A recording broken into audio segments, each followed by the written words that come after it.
झारखंड सहायक आचार्य के बारे में मैं आपको आज सभी केस बताऊंगा, जो 5 केस है जिसके कारण बहुत सारे स्टूडेंटों का, बहुत सारे कैंडिडेट्स का नियुक्ति अभी रुका हुआ है। सभी केस मैं आपके साथ डिस्कस करूंगा, इसीलिए आप वीडियो पर अंत तक बने रहिएगा।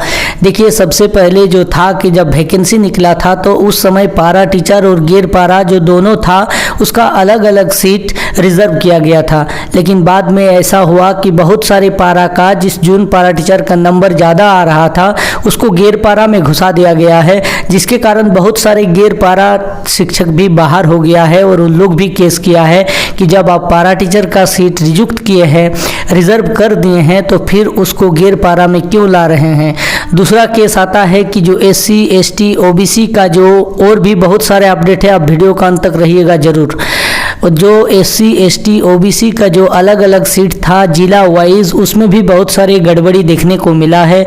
बहुत सारे जनरल को OBC में घुसा दिया गया है, OBC को SC ST में घुसा दिया गया है। SC ST को कम सीट रहने के कारण उसका मार्क्स को कम ना करके ज़्यादा मार्क्स लाने वाले दूसरे कैंडिडेट को उसमें घुसा दिया गया है। दूसरा केस ये है कि जो झारखंड सहायक आचार्य में जिस तरह से जिले वाइज एक भाषा का केस था, तो देखिए 2016 और 2013 में जब टेट हुआ था, झारखंड टेट, सी टेट और जे टेट में बहुत अंतर है, क्योंकि सी टेट में कोई क्षेत्रीय भाषा बोल करके नहीं होता था, भाषा 1 और भाषा 2 रहता था। लेकिन जब आप झारखंड टेट को ले रहे हैं तो झारखंड टेट में 2 भाषा, एक तो भाषा 1 रहता है जिसमें हिंदी और इंग्लिश रहता है, और दूसरा आपका भाषा 2 में आपको क्षेत्रीय भाषा या जनजातीय भाषा चुनना पड़ता है। लेकिन बहुत सारे ज़िले में ऐसा दिखा गया है कि उसका जेटेट में जनजातीय भाषा यानी क्षेत्रीय भाषा दूसरा कुछ रखा था, जबकि उस ज़िले में उस क्षेत्रीय भाषा का कोई सीट नहीं था, लेकिन फिर भी उसको नियुक्त कर दिया गया है और काउंसलिंग करा लिया गया है। इसमें बहुत सारे दिक्कतें सामने आया है। देखिए, पहला नंबर पारा गैर पारा वाला केस फंस गया है, दूसरा जो कैटेगरी वाइज है उसमें केस फंसा हुआ है, और तीसरा जो जनजातीय एवं क्षेत्रीय भाषा को लेकर जो विवाद है उसको चल रहा है। और 5 सितंबर तक हाईकोर्ट का आदेश है कि 5 सितंबर तक आप जल्द से जल्द इस वैकेंसी को क्लियर कीजिए।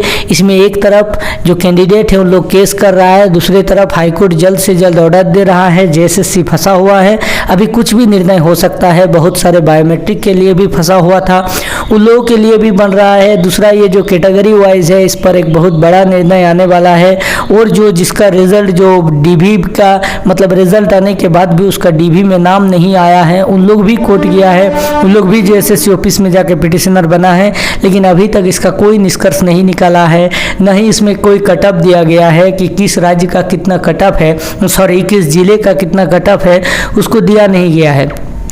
लेकिन वहाँ पर बड़ा सवाल आता है कि बहुत सारे कैंडिडेट जाकर के बता रहे हैं कि मेरा SC कैटेगरी में इतना नंबर है लेकिन मेरा नहीं हुआ, जबकि OBC में इतना कैटेगरी नंबर में हो गया है। कोई जनरल, कोई जाकर के गैर पारा में घुस गया है पारा शिक्षक, जिसके कारण पारा वाला सीट खाली जा रहा है। इस तरह का बहुत प्रकार का दिक्कतें आ रहा है। अगले आदेश आते ही मैं आपको वीडियो में जल्द से जल्द बता दूंगा, इसीलिए चैनल को ज़रूर सब्सक्राइब करके रख लीजिएगा। धन्यवाद।